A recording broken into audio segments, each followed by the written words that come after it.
Welcome to Beauty After Dark, where we discuss beauty in life's toughest times. I'm your host, Crystal West, and today our guest is a very special friend of mine. Her name is Maria Wilson. Say hey, guys. Hey Or guys. say what's up. Hey, what's up? Hello. No? Hey. Okay. So today we are here to talk about teen parenting. We both were teen moms. I became a mom at 17. What age were you? So I was 15 when I got pregnant, 16 when I gave birth. Okay. And then gave birth again at 17, but we'll get there. Yes. So if you were 15, you were a sophomore? I was a sophomore when I got pregnant. And I was pregnant all summer, and then I gave birth beginning of my junior year. Oh, so did you miss a lot of school your junior year, or what happened? No. Like, I was a bookworm, okay? Like, the epitome of a bookworm. So I took home books. My teacher sent home my homework. I didn't miss a beat. So no, I didn't fall behind at all. I took exactly my 6 weeks and I was back at school. Oh, girl, I think I did. Let's see. I had Julia my senior year, and I had to have a homeschool, like a tutor came to my house, and then I did like parents as teachers and things like that. But I think I did. Maybe it was 6 weeks. I don't know. That was so long ago. So I don't remember. So how did you find out that you were pregnant? Well, first of all, the person I had a baby with was like my best friend. Okay. So we were doing grown-up things, not thinking about grown-up consequences. Mm-hmm. But I mean, we were together every day, like literally every day. Mm-hmm. And I don't think my mom was aware that I was having sex. Really? Was she not at home, or was she just? Well, probably because she was a bookworm. Yeah, but you know what? When I tell people about me getting pregnant at 15, I always say I think my mom gave me so much leeway because she probably thought I was too smart to do something so dumb. And I hate to say that, but just too smart. Like, you know, when I was lying about being at his house, and I was at my girlfriend's house, or whatever the case may be, I don't think she thought that I was dumb enough to get pregnant, if that makes sense. No, that makes a lot of sense. So she wasn't so strict on me because it was like, yeah, my baby, and I'm the baby of 3, and she didn't think that it would ever happen. So when she found out that I was sexually active, it was because I was pregnant. So wait, so if you were the baby, were you the first one to get pregnant out of your sister? Oh no, I was not. Oh, okay, because she probably would have been like, what the, No, they say teen pregnancy is a cycle. So my mom had my older sister at 18. Maybe 19. She didn't have me until she was 27. But my older sister got pregnant at 15. My middle sister got pregnant at 16. Mm-hmm. And then the baby, me, I got pregnant at 15. So this is a cycle. Oh, y'all weren't playing. Y'all was getting down. But this is a cycle within our family. And I don't know how far it went back, but it was just like, so when my mom found out I was pregnant, I told her I missed my period, of course. And she took me we had a neighborhood clinic. So she took me to the neighborhood clinic. Of course, they said, oh, your baby's pregnant. And she freaked out, but that's how she found out that I was. So how did you react? You know what? I tell my daughter all the time that. This is the one you were pregnant with? The one that I was pregnant with. She'll be 25 this year, so it's been quite a while. But I tell her all the time, her dad and I we didn't freak out. You know, most people, you're 15, he was 17. We didn't freak out. We were kind of excited. And I hate to say that because, I mean, at 15 and 17, you can't really be excited about having a baby. But I don't think we thought about the struggle. We thought about, oh, cute little baby. We love each other. We're going to be together forever. Yeah. All of that. Yeah. And so I was nervous, but I was excited. Really? Yeah. I think I was in denial the whole time. I was just like, okay. I don't know. When I found out, I was cheerleading at a game, and my mom picked me up, and she told me. And I was just like, okay. Anyway, all right, tomorrow let's gonna do something else. Like, I don't know. I don't know. I probably still am in denial because to have a 20-something-year-old child is crazy. Yeah. Okay, so y'all were excited. So how did that affect school? Like, how did it affect you going to school while pregnant, though? You know what? So first of all, Crystal knows I'm a proud Vashionite. So I have to throw that in there. The second one on the show. But when we say we're proud Vashtionites, it means a lot because we had teachers that were beyond teachers. They weren't like, okay, we give you your A's and your B's, give you your lesson, get out of here. No. If they saw that we needed some assistance with anything, they stepped in. So Okay. I got lucky. At this point, I can say it now because it doesn't matter. I was living out of the district, so I was not within the boundaries of Vashon at all. At this point, at this point, we had moved out. So I grew up downtown. But by the time I got pregnant, my mom had bought a house in Jennings. So we're in Jennings at this point. And my favorite teacher, Miss Jakes, rest in peace, Miss Jakes, she was awesome. Taught me so much. She's my English teacher. So she found out, and she would pick me up every day. Really? And so before, I was catching two buses from Jennings all the way to Vashon. And when she found out, it was like, what can I do to help? And she wasn't the only teacher. I had multiple teachers that were like, look, what can we do? Not only because, they care so much, but again, I'm a bookworm. So I had tight-knit relationships with a lot of my teachers, and they were like, we're going to help you get through this. You're still going to go to college. Yes. You're still going to do what you got to do. What can we do? So she picked me up every day. And like I said before, I got pregnant the second time. Fast forward, she continued to do it, even with the second kid. She'd pick me up every day. When you got pregnant the second time, was everybody like, girl, so you just gonna keep doing this? Yeah. Or like what? Yeah, because you know what?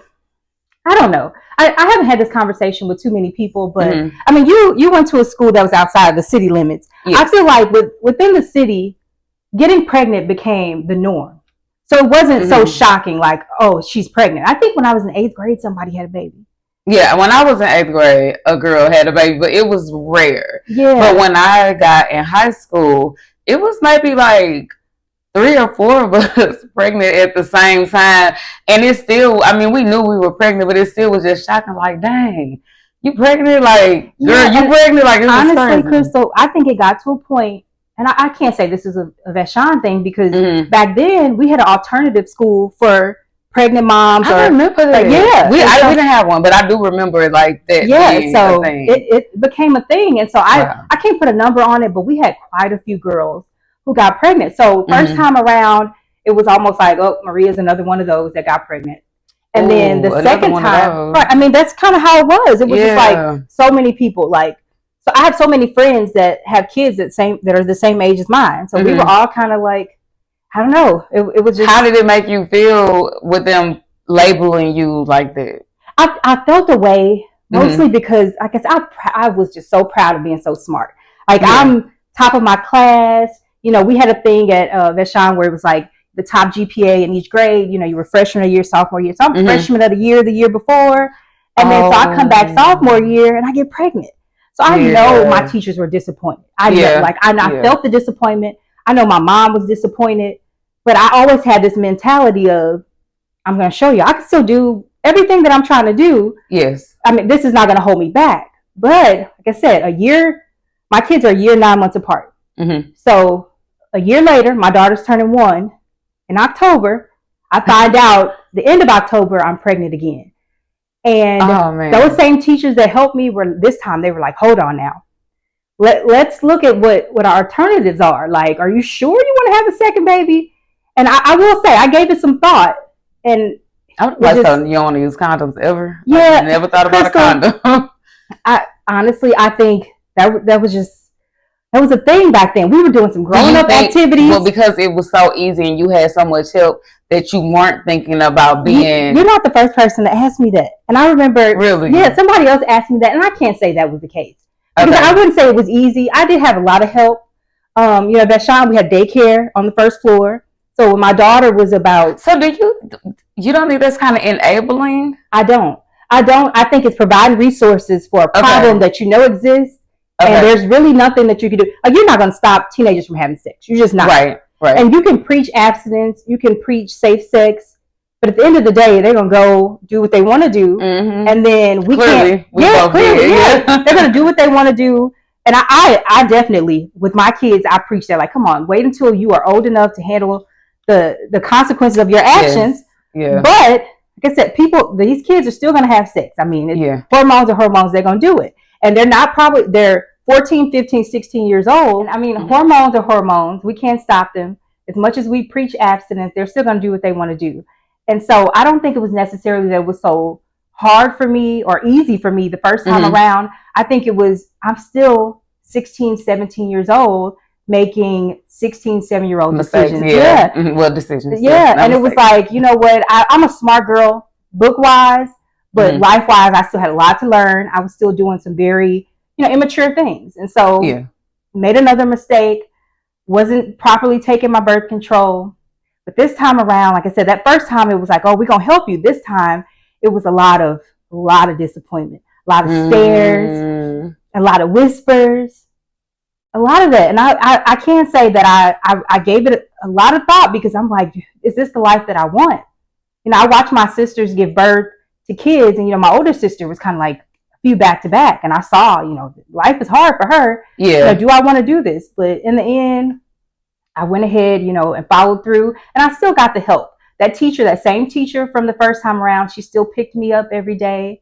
That is really and she got me through nice it. Of her, and luckily, my son wasn't due until after graduation, so I didn't have to deal with the whole, figuring out childcare or lugging kids back and forth to school. So I graduated, but when I walked across that stage, I was big and pregnant. I think I had him in July. We graduated June or probably the end of May. Oh, you were definitely ready to pop. So how was it having a toddler your senior year and you were pregnant? Like, how was that? It was, what was also weird about it, because senior year is the year. I mean, you got parties, we had senior picnics, we had all kinds of stuff, and a lot of those things, I tried to participate in, but I missed out on a lot of stuff. I even went to my senior prom, but imagine that senior prom, I'm 7-8 months pregnant.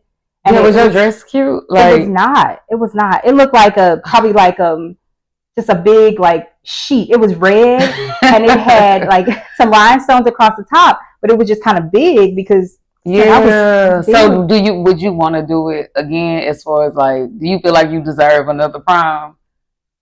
No, I didn't miss out on. I mean, I still went. Because you still went. I still overall had a good time, but I mean, I did miss out on the whole excitement of being cute for prom. But I think I told you before, I went to prom 3 of my 4 years of high school because I hung out with like, older people. So you definitely I did experience prom. Yes. Okay, but back to being a mommy and having the toddler. Like, what about homework? Like, yeah, I got it done in high school. High school was easy for me. But then, even with having the toddler and... Well, at that point, I had a toddler and I'm pregnant, but I still, like I said, I'm book smart. I'm far ahead of my peers. So the homework that they're assigning, the work, I can get that done. It got really real for me when, I walked across that stage. And then now I decided, so smart of me, I decided I wanted to move out. So as soon as I gave birth in July, I went straight to college locally at UMSL. And so I moved into student housing. And I'm by myself now. I have my 2-year-old and I have a 3-month-old. And that's when it got real. Because it was like, okay, I'm here alone. My baby's crying. I got a assignment that's due. And then this assignment isn't as easy as it used to be. So that's when it was like. So how did you handle that? Like, were you stressed out? Were you going through postpartum? Like, tell us more about the struggle of, because at this point, like, it's one thing to have the baby. Like, when we talk about being a teen parent, everybody thinks about, oh, she had the baby at that age. But I really feel like once the baby is older, like just maybe like a year or two, that's when life really started like, okay, wait a minute. Because, you moved out at that point. Right. So how was it in this place by yourself with 2 kids? Yeah, that was the hard part for me. But, more than anything, the hard part was the finances. Because now I'm enrolling in UMSL. I'm a freshman in college. Like I said, I got this little baby.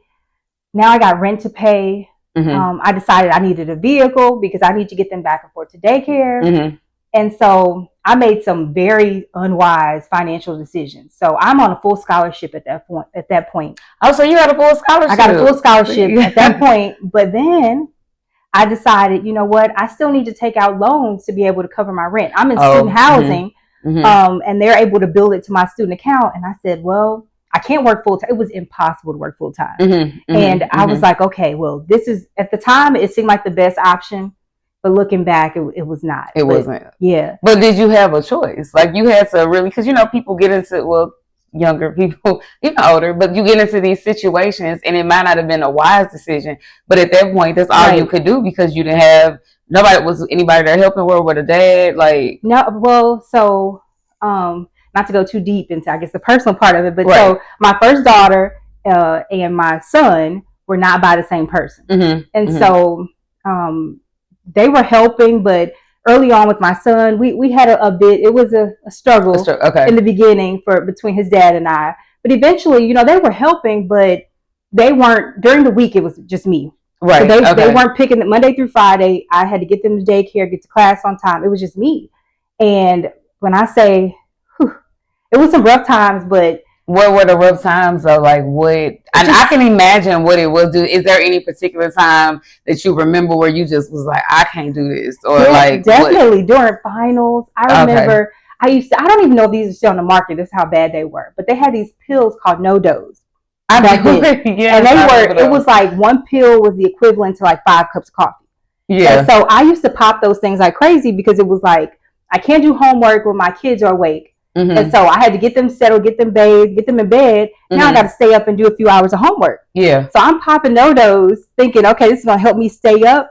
And I took so many one time, I started having like heart palpitations. Yes. Oh my God, yeah. But it was like with Red Bulls, like if you can just go too far with the caffeine. So that's why I try to stay away from caffeine now. But back then it was like, what can I do to stay awake? Like I have to get this assignment done. And the type of scholarship. It's so funny you say that you try to stay away from caffeine now. You have me addicted to it's gonna have me addicted to Red Bulls. Like, oh my God, that's all I did was get up. Have a Red Bull lunch. I love the Red Bull. Now I don't do them because the heart palpitations, and then like I can go to sleep after drinking one, but in the middle of the night, I wake up and I'm just wired. Like it's crazy. Okay, I'm sorry. Let me stay focused, Crystal. It's okay. Sorry, go ahead. But yeah, and you know what though?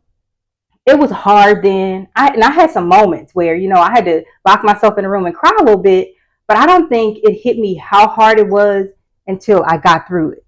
And then I would hear people say, you know what, oh, you got through that? How? And I'd be like, I did. Yeah. And I don't think I realized it until I was through it. Really? Yeah. I think I'm one of those people with Crystal, you know, you don't like when I have to represent my high school, but not only do I represent my high school, I represent where I'm from. And I was born and raised in downtown St. Louis. And when I say where you're born, where you're raised, teaches you some things. And I feel like that natural hustler in me, the natural hard worker, Car Square Village, it really made me that person that was like, you know what, nothing is too hard for me. Right. And that's why my kids, they hate when I say it. I say, you know, there's some suburban kids, they hate when I say it. But that's the part that you miss out on growing up in the suburbs is that you don't have a choice but to be hard, be tough, and figure it out. Yeah. Otherwise you're gonna become a statistic. Yeah. Man. And you were not a statistic, and that is great. You like really are inspiration, and not that we are condoning or advocating to become a teen mom, but she is just a testament to show like you can get through this if you have determination, the will, the drive to do all of these things. I couldn't imagine having 2 kids. Like having one was enough, but having 2, and then you went through high school, you graduated from college, and then you kept going to school. Like that's I commend you. Well, thank you. That's why I really don't realize. I didn't realize, you know, like, oh, you really accomplished something until I was through it, and then I would hear people like you tell me, "Wow, like that's commendable that you kept going." Because at the time, I really thought I had no choice but to keep going. I was like, you know, keep going, you'll get through this. And back to your point of, in no way do I condone teenage pregnancy or but it's reality because it happens. It's a reality, and not only is it a reality for us brown people. When you look deep, it's a reality for a lot of non-brown people, and a lot of it is because of poverty. Yep. Like at one point, I did some research on it because I was just like, you know what, you know how you said a statistic. There's some real statistics out there, and I remember when my daughter was of age, I had to start having those tough conversations with her. Yeah, because you don't want to be like, okay, well, go out and have sex. You know, I'm all for it, but you got to be real about it. Like, so was it uncomfortable to have, or like, because did you feel like she might have been looking at you like, girl, what? Because when I had the conversation with my oldest daughter, I think she was like 12, if I'm not mistaken, but I was so immature still, and it was just an awkward conversation. I was just like, okay, this is what sex is. Don't do it. You can get pregnant or you can get a disease that'll never go away from you. You got it? She was like, I got it. I said, okay, cool. Just don't do any of those things. But then I walked away and I was like, oh my God, thank God I got the conversation. It wasn't really a real conversation, but I also kind of felt like, dang, I wonder if she's going to be like, girl, you got pregnant with me at 16. Like, who are you talking to? No, I think me getting pregnant so early made my daughter listen to me. So she took it like, hold on. I think I scared her from it. And I never preached to her, don't do it. And I don't know. Everybody has their own approach to parenting. But I wish that my mom had those real conversations with me. And maybe I would have, not to blame it on my mom at all, but I think had she had some of those real conversations with me, then I probably would have avoided some things. And so with my daughter, I try to keep it real. Like, please, I don't want you to have sex. I really, really, really don't. But when you make that decision and you think you're ready, please come talk to me first. Come talk to me first, because then maybe we could talk about things like birth control, condoms, things like that. I never had those conversations with my mom. Never. So I was like, you know what? Rather than try to be like naive about it, I'm going to be real. I'm going to have these conversations with my kid. And God forbid, if it does happen, then I know from my own experience, there's resources. Like, you don't have to be a statistic. You don't have to be like, oh, I got pregnant. I won't finish school. I won't go to college. I'm just going to, work a minimum wage job. No, not at all. And I see so many of my peers now that I'm grown. I talk to so many people like you who had the same experience. And like, well, I got pregnant at 16 now, and look at me now. Like, but back then you saw a lot of that. Like, it was like, oh, she got pregnant at 15, you never saw her again.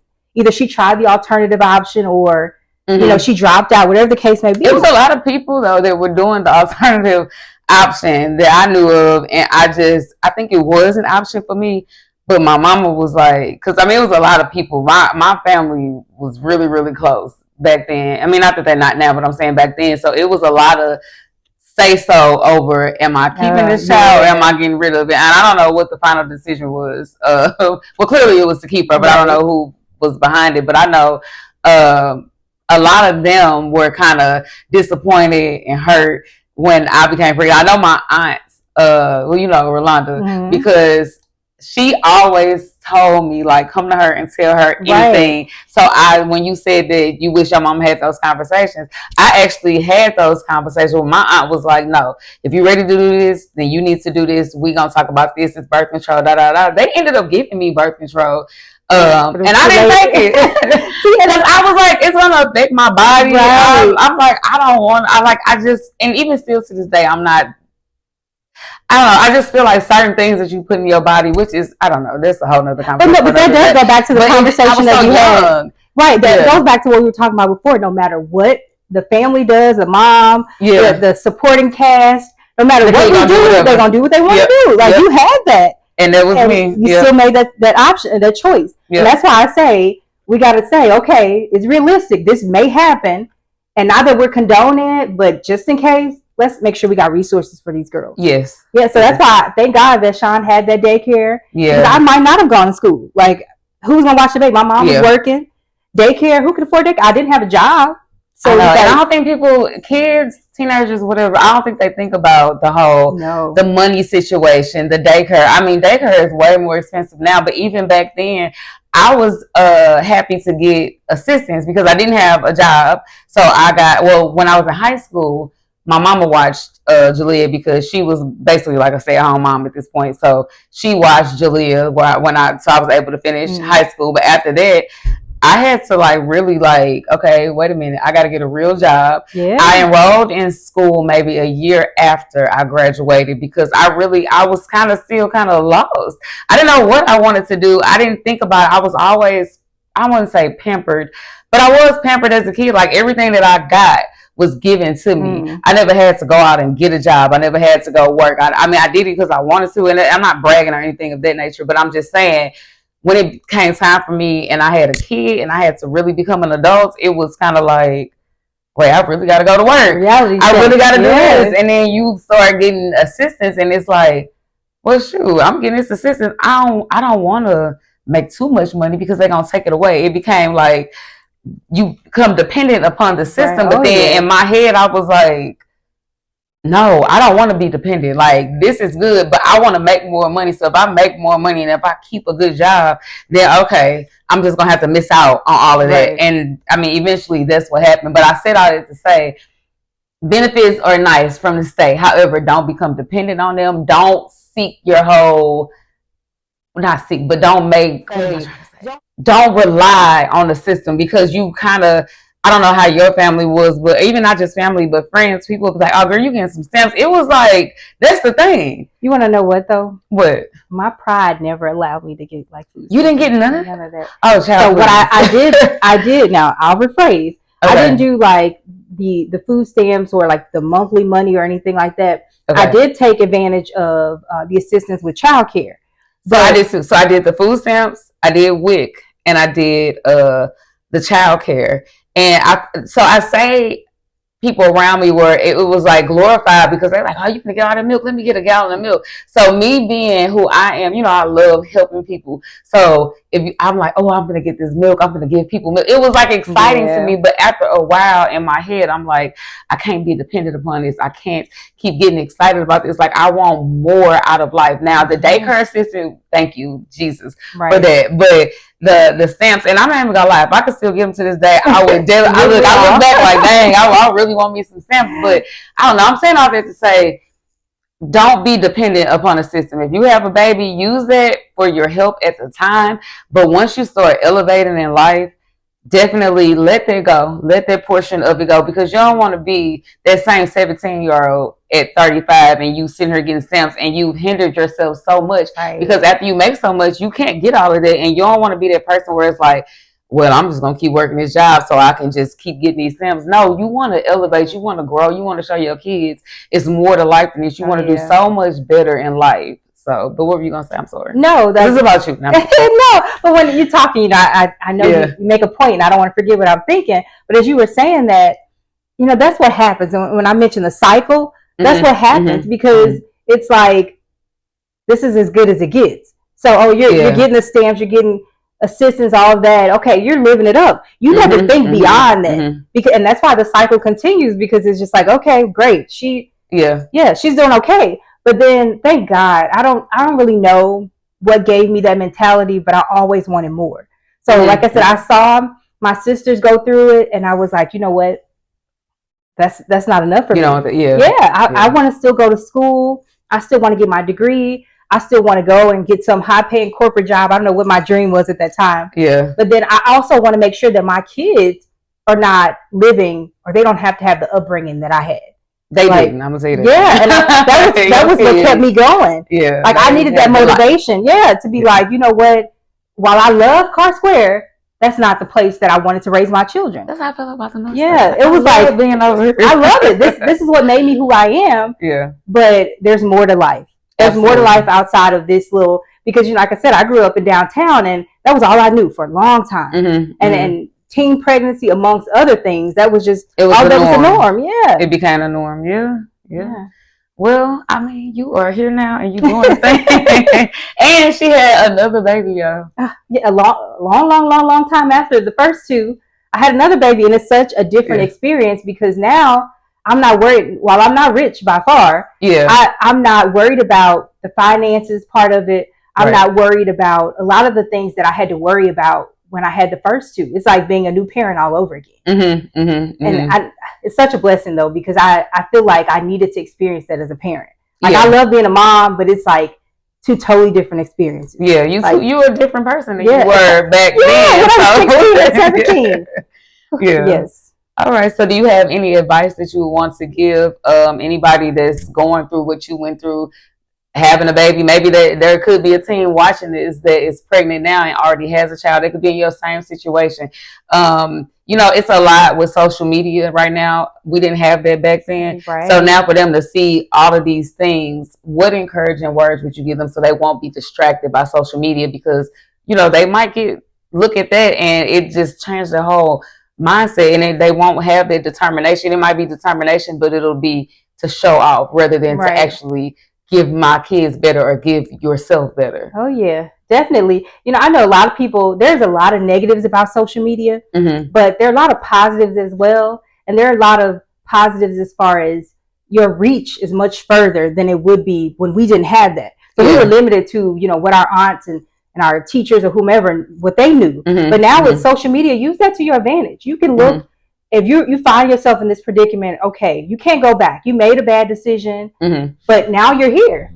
And so what can I do now to make sure that this doesn't stop me? And like I said, I had a few things, motivating factors, but amongst all of those, or the top of all of those, were my children. And it was like, what can I do to provide a better life for them? And like I said before, use your resources. There are people, there's businesses, there's nonprofits that want to help. Yes. And so, and don't be ashamed. Don't be ashamed, and don't use excuses either, because that's what I could probably go off on a tangent about that, but I know I witnessed people use excuses. Oh, well, I had a baby, so I couldn't do that. Oh, I have this. They have scholarships that are specifically for young moms, single moms.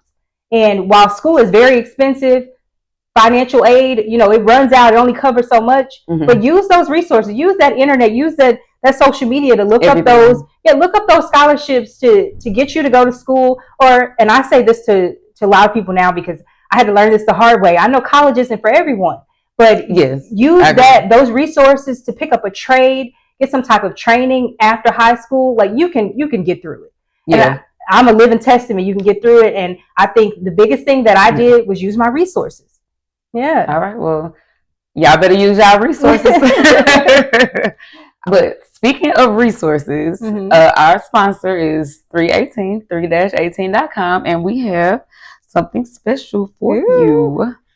These are headbands, and well, not headbands, it's a headband. Oh yeah. Yes. And then this goes around your head for when you're washing your face. I will definitely use that.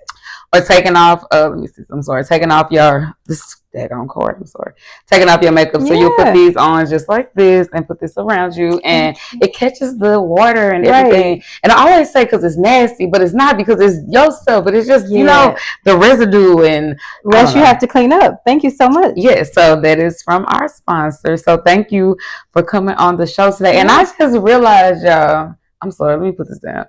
I just realized the fireplace has not been on this whole time, but guess what? We are not re-recording this show. I actually said, why is the fireplace not on? Why you didn't say it out loud? I was thinking maybe it was the weather. It's hot outside.